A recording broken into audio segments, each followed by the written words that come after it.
No one here is saying only hydro. I'm not. You're not. No one here is saying only nuclear. I'm not. You're not. No one here is saying only fracking. I'm not. You're not. No one here is saying only clean coal. I'm not. You're not. No one here is even saying no solar and no wind turbines. We're just saying it shouldn't be subsidized. But to the rest of the media, this conversation is that of two radicals who need to be locked away, and that is concerning to me.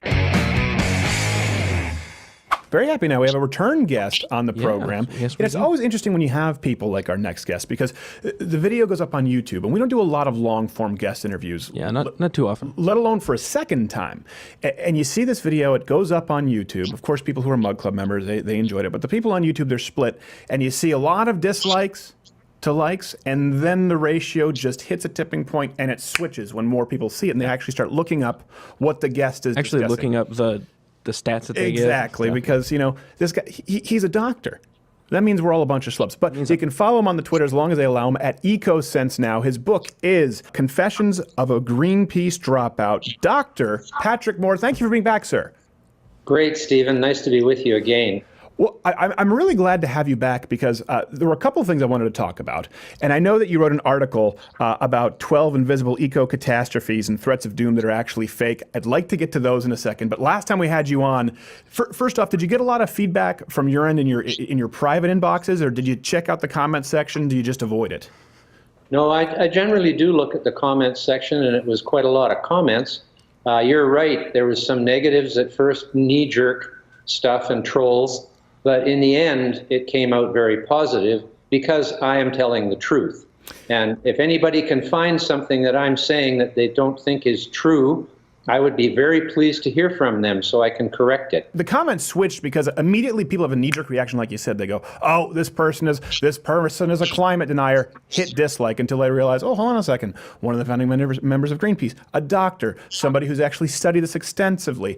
And then people started listening to what you had to say. And I wanted to have you on for something specific that I noticed. You know, I spend a lot of time in the Great Lakes region, and you know, they're at record highs right now. I remember Dick Durbin in 2013 saying they were going to dry up.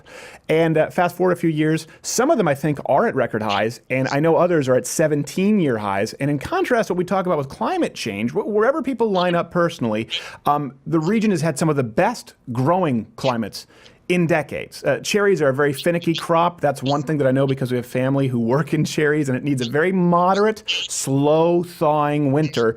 And they've actually had to dump cherries to price fix. So right away, I thought of you when we discussed climate change, a warming climate, and more precipitation. Have you been following this? And I always wonder what the response is from the alarmists, regardless of where they line up on climate change, but the alarmism, if we're going, well, hold on a second, the lakes are high and growing is fantastic. Well, they'll find some reason to say that it's bad that the lakes are overflowing, et cetera. You know, I mean, because now it's become that climate change is too hot, and it's too cold, and it's too wet, and it's too dry. And then they make up that there's more tornadoes and hurricanes, which is false. And then they make up that there's more damage being caused by extreme weather, which is true, because there's so much more infrastructure in the way of extreme weather today because of the population growth and the growth of cities and all. So they'll find a way every time to point to something that they claim is out of the ordinary. And I have challenged these people in a general sense that there is nothing, absolutely zero nothing, in today's weather or climate that is anywhere near out of line with the last 10,000 years in this interglacial period since the ice caps melted the last time. And so they've got to say, okay, no, there's the strongest this and the strongest that, or the weakest this and the weakest that. They can't, because nothing that is happening now is anywhere near out of ordinary with the ordinary. Well, that brings there's extremes in every measure.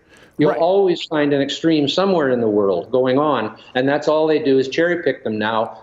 And it's really disingenuous of them, because they started saying it's global warming and carbon dioxide is doing it. It was very simple what they said at the beginning. Sure. More CO2 from human fossil fuel consumption will increase the warming of the Earth. Then they changed it to climate change, which now wasn't just warming. It was also cold and dry and wet and every other imaginable flooding and whatever. All of a sudden, was attributable to carbon dioxide. Even cold was attributable to carbon dioxide, even though the idea of CO2 being a greenhouse gas is the idea that it would make it warmer, not that it would make it colder. And then when the temperature stopped increasing at the rate it did during the 1990s, which we both acknowledge, it was increasing during the 1990s. Yes, there you go. So just for people out there, not a denier, he's actually analyzing the data. We both agree on that. Good.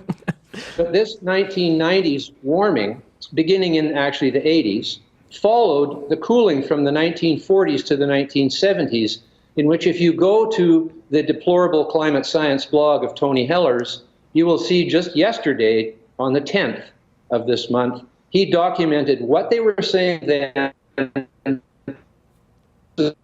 now. And then a new age may be coming, because it was cooling in the 60s and 70s. Yes. Then it started warming again, and around 2000, the warming slowed down to a basically insignificant level. Yes. Well, I believe I don't want to cut you up, but I believe we've covered this quite a bit in the first interview, and it was very interesting. And of course, there's still backlash no matter what. My point of interest here is with the Great Lakes. It's moderate, temperate climates, not super cold and not super hot in the summers. Slow thawing and record crop yields to the point where we're dumping cherries out because we want to fix the prices. To me, it is mind-boggling. But this does bring us to a bigger point, which you wrote about in your article. What do you think of the new trend? You know what? Maybe I'm ignorant. Maybe it's not a new trend, but it seems as though science right now is bowing to activism quite a bit, and that's kind of what you're speaking about, where science is often used to silence whatever contradicts its initial hypothesis. And a good example of this is right now, if people are watching this on YouTube, I don't know if you're aware of this, YouTube now puts fact-check links on all videos about people who might be climate change skeptics, as they put them, in order to debunk them. So right now it could be appearing. I have no idea at what point in this video. What do you think about science bowing to political pressure? Is that a real problem? Yes, it is a real problem. Like when Galileo was put under house arrest for his life for saying that the Earth went around the sun. And the same thing is happening now. People are claiming that CO2 is the main driver of climate change, global warming, and now it isn't even climate change, it's extreme weather events. They used to say, oh, that's not climate, that's just the weather, when you said, oh, it was really cold, or read something, that sort of contradicted the global warming scenario. And now all they do is talk about extreme weather, when they were telling us not to confuse weather with climate. Yes. About 10 years ago. It was used to actually make anybody look like a simpleton. They'd go, oh, you're confusing climate and weather, and of course that ruined Thanksgiving dinner. Have you heard, by the way, a good example, the hoax academic paper, it claimed that penises cause climate change? Were you up on this? I did hear about that, and I looked down and could not see any causal relationship at all. Well, yes, it's more of a climate detector. It's a veritable climate stick, I guess, for using them interchangeably. But it's pretty funny. They just used a bunch of climate jargon to associate penises with worsening climate change. But the funny part, I don't think a lot of people know about this, it actually was published in a peer-reviewed academic journal. They were tricked. That to me that really is Orwellian type scary as a non-scientist. Well, at my age, actually, Stephen, any cause-effect relationship related to that part of my anatomy would be welcome. Well, I'll tell you, there'll be a different doctor who I'll have on a private Skype after this. But how does that happen? How does something like as someone who's been in this industry for a long time, and obviously the work that you've done as a doctor, how does something like this get published? We always talk about peer-reviewed papers published in a peer-reviewed journal. How does something that was fraudulent by design make it through? What's the process like? How are they screening? It's completely corrupted in that almost all the peer review is being done by people's buddies who are on the same wavelength as they are. And actually, most of the peer-reviewed journals have been taken over by journalists. Used to be peer-reviewed science journalists were run by scientists who had a flair for publishing and for the language and, could read and write. But these people in charge of the science journals now are leftist journalists to a large extent. And they just have a barrier against anything that questions the litany or the truth squad, and as they call themselves, but they're not the truth squad. They're the don't let the truth out squad. This has been, I'm on the west coast of British Columbia here. This has been one of the biggest wild berry years I have seen. It is actually the biggest one I've ever seen. blackberries, which are gone wild here. They're not native to here. Huckleberries, salmonberries, salal berries, those are all native here. I've never seen anything like it. And it isn't just the warmth. As a matter of fact, I think the warming is a minor component of the record crop productions that are going on in grains and all kinds of other commodities around the world. It's the increase in carbon dioxide, which is fertilizing all of the green plants around the world and making them grow faster and yield more. That's the biggest part of it. And it's been more or less proven with satellites from about 6 different research groups around the world, in Europe, in Australia, in the United States. And as a matter of fact, there's a bit of a disconnect in NASA and NOAA, because there are people in both those organizations who are looking at the fertilization effect of CO2 on the greening of the Earth, as it's called. The Earth's Now, would that be, forests a quick question are from a simpleton, would that be directly just because of CO2's chemical structure? Or are you talking about it leading to more precipitation, which would help, obviously, with the soil? No, I'm talking about it as a food for plants. CO2 is the primary food for plants. Right. Water is also, like carbon dioxide and water put together make sugar, glucose. That's the basis of the energy for all life on Earth, because we eat the plants, or we eat animals that have eaten the plants. It all comes up from photosynthesis and the combination of carbon dioxide and water to make sugar. And this is where the demonization of carbon dioxide is so outrageously off base, because carbon dioxide is the basis of all organic life on Earth. That is where the carbon comes from in carbon-based life. And we are carbon-based life, and so is all the rest of the life on Earth. And if there wasn't any CO2 in the global atmosphere, there would be no life. Not only if there wasn't any, if there wasn't a certain amount. Because just like anything, there can be too little of it. That's my pivotal question here, because I can hear skeptics right now saying, well, hold on a second, we're not saying all carbon dioxide is bad. We're saying that we are out of balance now, that the ratio is too high of carbon dioxide. So what is the amount that would be optimal, I guess, and how close or how far away are we from it? Because I know that that's where a lot of the nuanced debate occurs, and they just claim that obviously non-scientists as myself are not entitled to an opinion, so I'll listen to yours. Well, one of the most concrete ways in which you can see what the optimum level for plant growth is both experimentation in labs and greenhouse growers. All greenhouse growers around the world increase the CO2 level in their greenhouse to increase the productivity up to 40 to 60% of the crops in there, and to make them grow faster, to come to fruition sooner, shorter time of growth, in other words. And that's around 800 to 2,000 parts per million. Now, greenhouse growers don't put 2,000 ppm in because there's a law of diminishing returns. At first, you get really great increases from 400 to 800, and even from 800 to 1,000 or 1,200. After that, the curve starts to go off, but it still goes up. Okay. So in nature, where they're not worried about profits and diminishing returns, in nature, the optimum level is somewhere between 1,000 and 3,000 parts per million, whereas now it's 400, and before we came along, it was 280, and at the height of the last glaciation, because the seas, when they cool, absorb CO2 from the atmosphere, it was at 180 parts per million, which is only 30 parts per million above where plants begin to die, at 150 ppm. And during the last glaciation, the high elevation plants did die. That is pretty well demonstrated. And the reason they died is because the higher you go, the thinner the air becomes. And so 150 parts per million is occupying a much larger volume at elevation, and therefore the plants can't get enough CO2 to survive. So talk about not being in balance.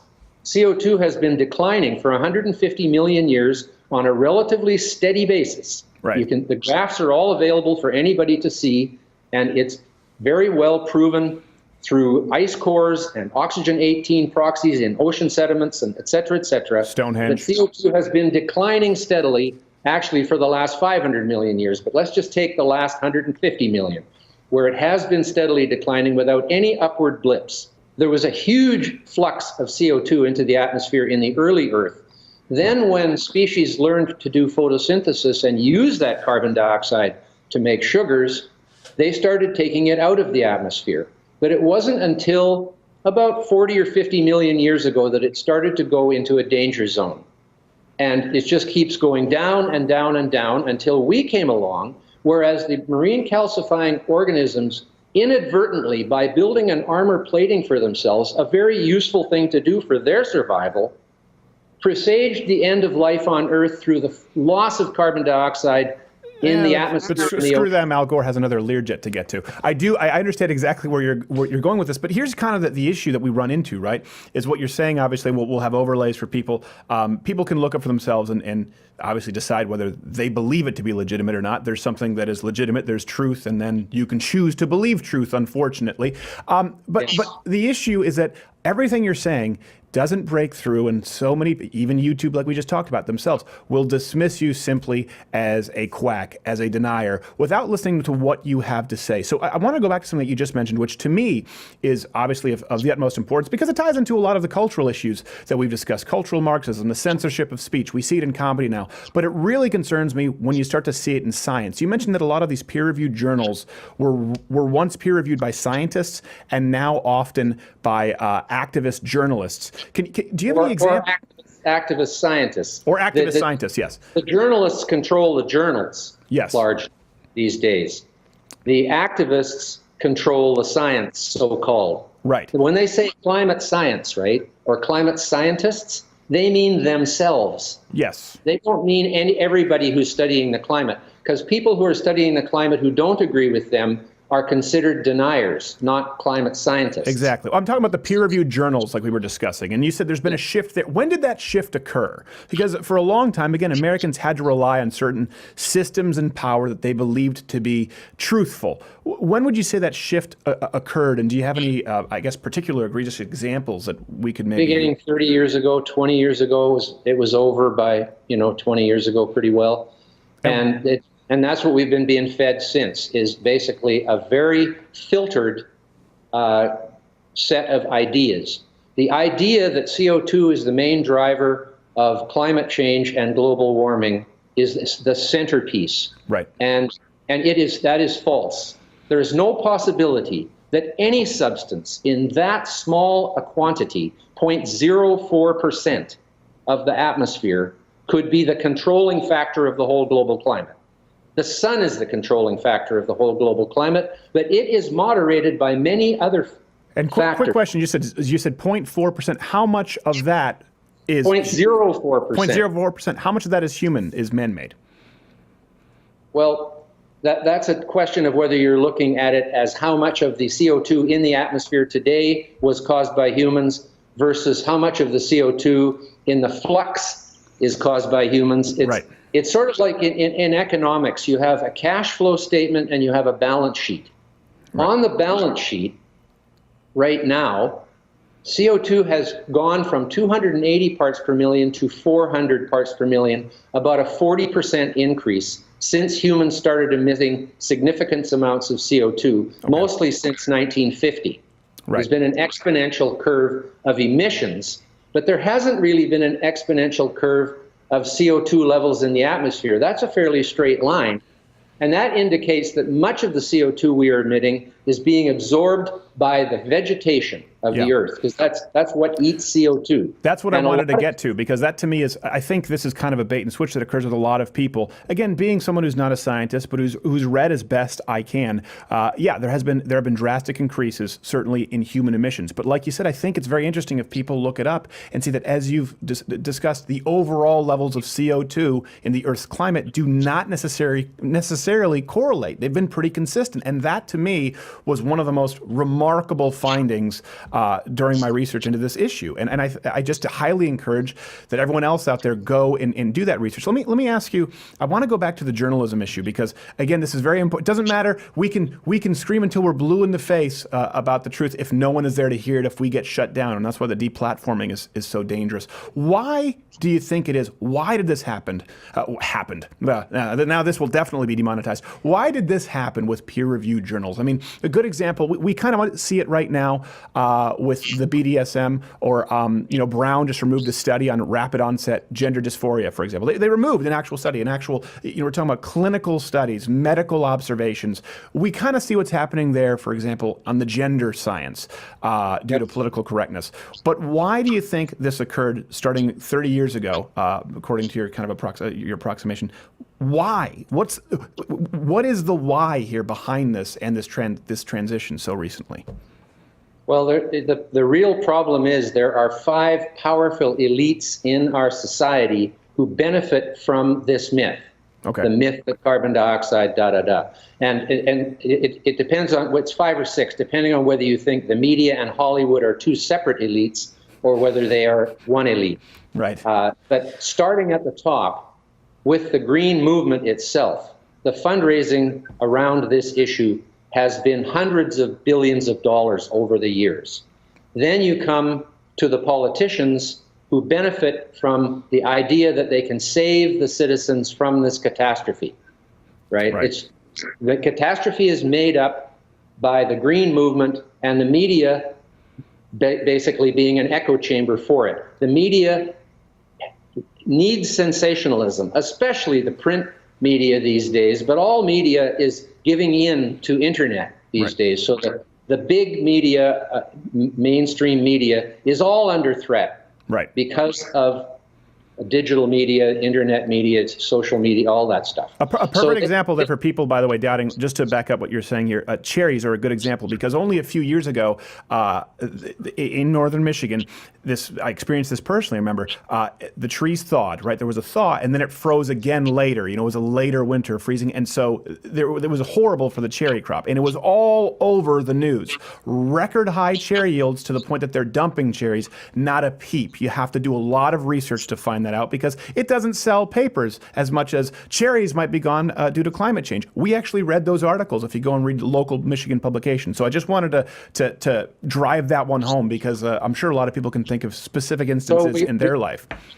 So we've got the green movement, the media, and the politicians who can promise to save people from certain doom. Right. And their children and their grandchildren, of course. Paris Accord. And then there's the green businesses, Elon Musk, right? Tesla and all of that. People are not going to like this, but continue. I can already hear the comments. The wind and solar, short Tesla right now, because he's done, as far as I'm concerned. And same with wind and solar. The vast quantities of money and tax credits and subsidies and guaranteed profits that have gone into these to prop them up, it would never have happened otherwise in any world there is. It's completely stupid what's been done. If people want clean energy, they should go nuclear and hydroelectric where it is available. Right. But and gas, clean gas, and now clean coal, because they have learned with scrubbers and precipitators and all of these technologies to make the exhaust coming out from a coal plant very clean from a pollution point of view. But they call CO2 a pollutant, when in fact it is the main food for all life on Earth. We need to separate those two things. How about separating poison from primary nutrient of all life on Earth? That would be a logical separation as far as I'm concerned. And then it seems logical when you put it that way, yes. Yeah.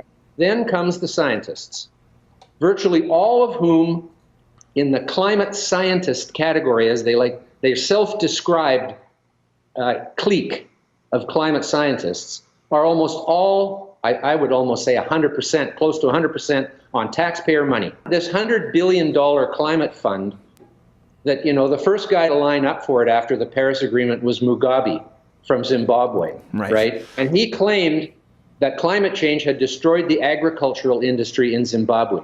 It might have had something to do with him kicking out all the people who actually knew how to farm.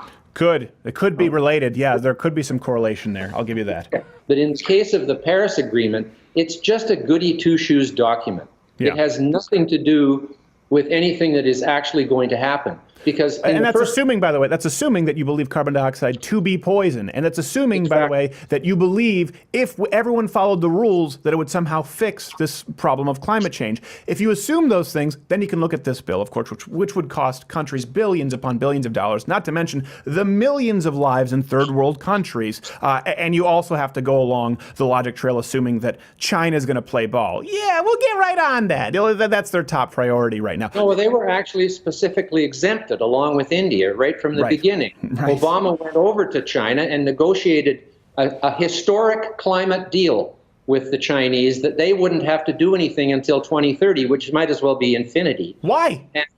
Well, because they wanted them to vote for it.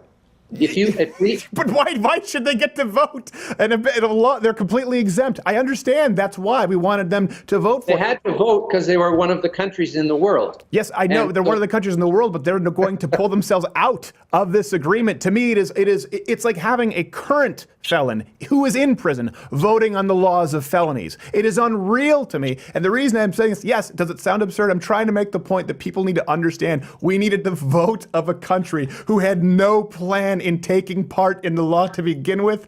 That is nonsensical to me, even if you believe everything else leading up to that point. And I think most people don't even know this. There is no evidence that any country, I mean any, not one country, has made an effort to live up to the Paris Agreement. Right. None. They're all just going about their business as usual. The United States, in fact, has reduced its CO2 emissions since the year 2000 more than any other country in the world. Yeah. Without any Paris Accord or Kyoto Protocol. And that's largely because of the conversion from coal to gas due to the fracking industry. And the Greens are against fracking, along with nuclear energy, which has no CO2 emissions, and hydroelectric energy. Apparently, they don't like lakes.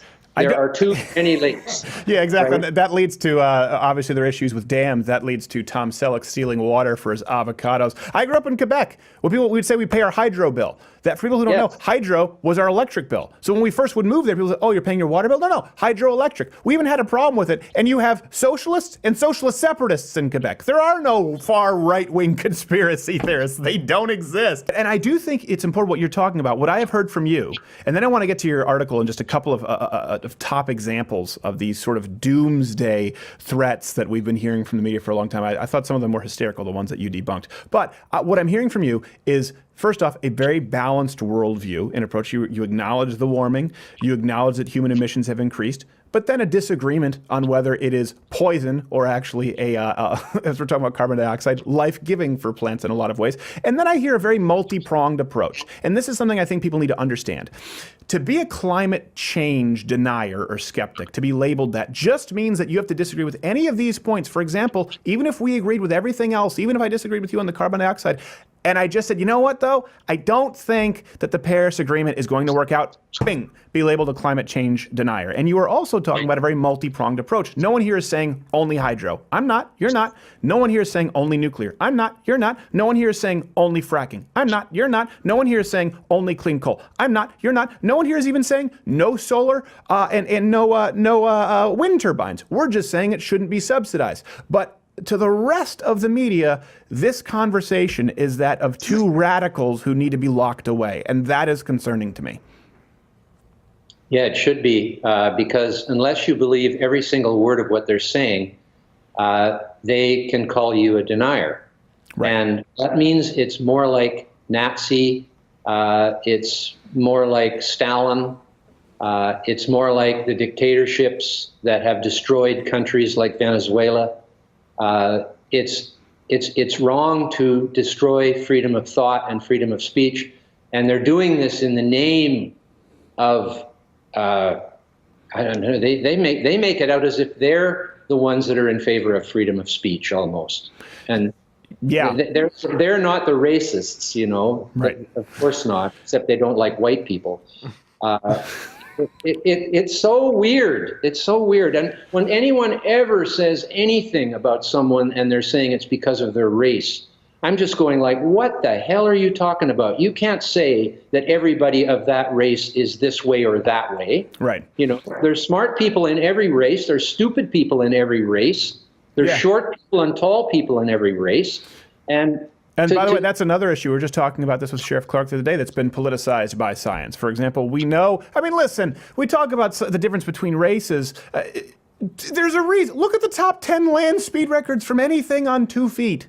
There's not a white person there. There are no Greek names in there. Just look at the world's strongest men. They all come from Iceland. It's a place with 300,000 people. Obviously, there's a difference in lineages. Obviously, people have certain proclivities to being, and usually there's a life budget where you're better in one area, and then somebody else has got you checkmated in another one. Okay, but I do want to. Not sex, though. Not sex. No, not well. Sex is a figment of your imagination. It's all about gender now. Yeah. Gosh, you just want to ensure that this gets banned and demonetized. So you wrote this article at whatsupwiththat.com, 12 invisible eco-catastrophes and threats of doom that are actually fake.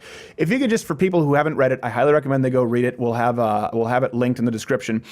What are some of the prime examples that you think people, where people might have some misconstrued ideas? They're all actually pretty prime. The basis of this, though, is that invisible and remote threats. Right. And what it means is that these 12 ones, and there's more of them, are all about things that nobody can verify for themselves by observation because they are either invisible or way far away. And the first one in there is the coral reefs are dying, right? Coral reefs are way far away from nearly everybody, and they are under the water where no one can actually verify what's happening. So when it was broadcast far and wide in 2016 that 93% of the Great Barrier Reef was dead or dying or about to die soon, that went viral around the world. The actual statistic that was based on was that 93% of the reefs in the northern, hottest region, compared to the central and southern, so there's 3 regions, 93% of the reefs in the northern region had some bleaching. Yes. That could mean 1% of the 93% of the reefs. Could mean they're big Slim Shady fans.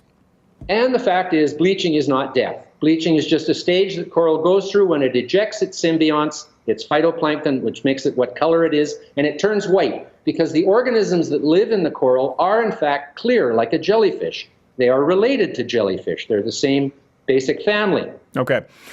And so this goes around the world. Then when it turns out very clearly 2 years later that all these reefs are recovering and they never were dead in the first place, no news goes with that. Just like the dumping of the cherries. We hear about the frozen cherries. We don't hear about all the delicious ones that you're dumping in a pot because we have to price fix. Another one that I love because it's current is the sea of plastic. Right. Yeah, okay, this is one that I just had someone in the office telling me the other day, talking about the sea of out in the middle of the ocean, the size of Texas, right? The size of Texas, yes. You couldn't film that from an aircraft at 80,000 feet. It's so big. Right. You would have to go in a geosynchronous satellite 30,000 miles above the Earth to get something as big as Texas in the lens, practically. Right. And what first thing I say is, have you seen a picture of this on the internet anywhere, this sea of plastic the size of Texas? No, it's all graphics. Right. There's no pictures of it. There's a picture of a bird a dead bird cut open where they have placed plastic objects in it so that it's more than a stomach could hold, right? It's totally fake, and it's all over the internet that this bird ate all this plastic and died. Right? Right. The reason fish and birds eat pieces of plastic is not because of the plastic. It's because of the food that is growing on the plastic, just like a piece of wood would have barnacles and crabs and stuff growing on it. That's why they eat it. And what species would swallow something bigger than it could poop out?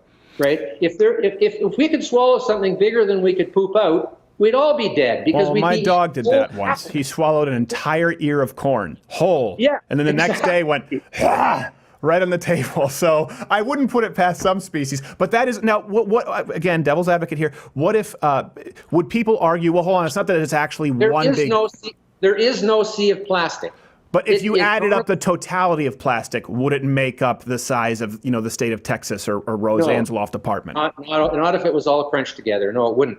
And there's this island in the Pitcairn group that they say has the most plastic of any island in the Pacific, in the world, right? So was it like Connecticut size? You can't even fly to it. It hasn't got an airport. It's uninhabited. So I went on Google Earth, and you can actually go right down to see all the beaches around. And you cannot see anything there. right? It's right on Google Earth. I'm redoing my main presentation to reflect these 12 fake catastrophes. So it's more like a Rhode Island's sized sea of plastic, is what you're telling me. There's lots of places where plastic is coming out rivers and clogging up estuaries, especially in Asia. Yeah. For some reason, they have a penchant for throwing plastic in the river. Yeah, I don't know. And in Eastern Europe, the communities of gypsies throw all their garbage out the back door, and it ends up in the streams and lakes. And it's a problem. But really, it's mostly a problem of litter. Yes. Plastic is no more toxic than wood, right? It's not toxic. Your credit cards are made of plastic. Vinyl records are made of plastic. You've probably got plastic things sitting on your desk in front of you. Well, there. the argument they would say is that it's unnatural, that wood was kind of a natural cycle of nature, that it would make its way out into the open water, whereas plastic is new because of humans. So they would say because it's unnatural, that it comes with problems. Except wood is also a plastic. The lignin in wood is a plastic. Cellulose was nature's first plastic. It's a polymer of glucose molecules. Yeah. So also very difficult to digest, by the way. I found that out from my nutritionist, that cellulose, he was like, well, actually, a lot of raw vegetables aren't really all that good for you because cellulose can be pretty tough on the digestive tract. And I learned that one the hard way. But yes, okay, so there's no sea of plastic. Fiber, though. They say fiber is good for your digestive system, even though you can't digest it. But best to put it through a cow first, because they can digest it. Actually, the cows aren't digesting it. It's bacteria in their gut that are digesting it. And the bacteria in their gut have fungi inside them that produce the actual enzyme that is able to split the glucose molecules from a cellulose. Doctor, I love you, but you're getting too nerdy. Okay, let's go to the next catastrophe here. I love this. Don't eat wood. Yeah, don't eat wood. Okay, this is one, obviously, we've talked about this. Polar bears. That's one that Philim and McAleer and Ann McElhenney have talked about for a long time. I mean, okay, can they give us that one along with the Great Lakes record highs? Can they give us the polar bears and say they were wrong about that? No, they cannot. Even though they admit that the polar bear population has increased substantially, they question the number from 1970 at being 6,000.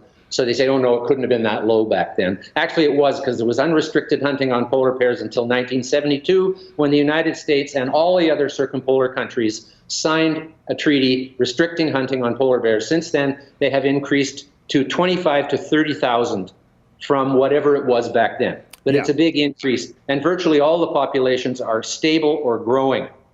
But that's a nightmare. Why don't you just go look for yourself? Just go up and count the polar bears around the Arctic Circle. It's nothing to it. Right? That's the problem. That's the problem with these 12 invisible and threats of doom. They're either invisible, like carbon dioxide. That counts for about 5 of them. Ocean acidification, all this climate stuff, increased storms is all caused by this minute invisible gas in the atmosphere. Oh, yes, right. And we believe in witchcraft, too.